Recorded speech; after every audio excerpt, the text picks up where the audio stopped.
Issue number 2 is conflict. Examples in the case study represent both intergroup and intergroup conflict.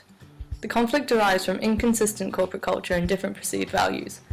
Conflict is a disagreement through which the parties involved perceive a threat to their needs, interests, or concerns. Intergroup conflict is a conflict that is within one group or team, for example, Mr. Doonesbury versus Vercha and Dyer.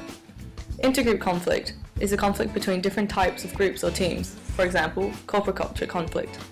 With regards to the intergroup conflict, Doonesbury focused on valuing acquisition targets, whilst Vercha wanted to keep the financial situation of Hasbro Interactive in control.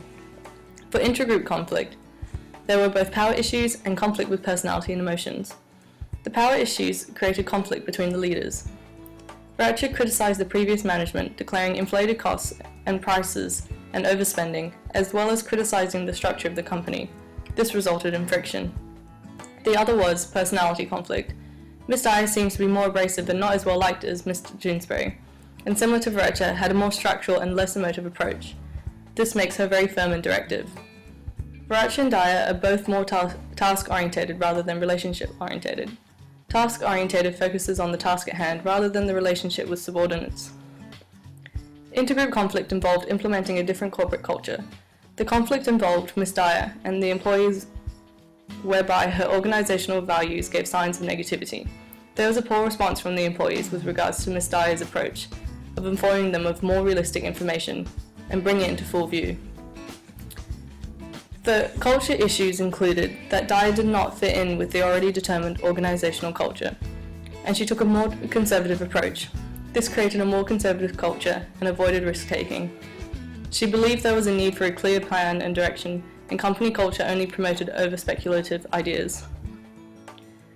The recommendation is there is a need to use conflict management, not conflict resolution and transformative mediation. This focuses on negotiation. What is negotiation? A process in which two or more parties exchange goods or services and attempt to agree on the exchange rate of them. There is a need for negotiation to occur between Miss Dyer and other managers in order to agree on a medium, whereby her realism can be balanced with positivity.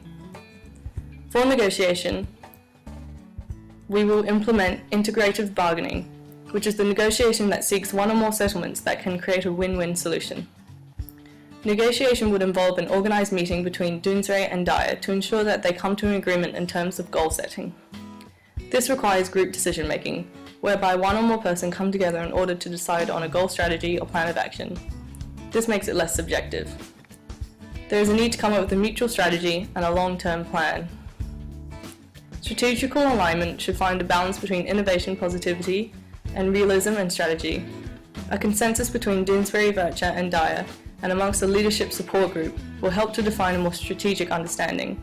This also creates a direction for commitment and prevents conflict.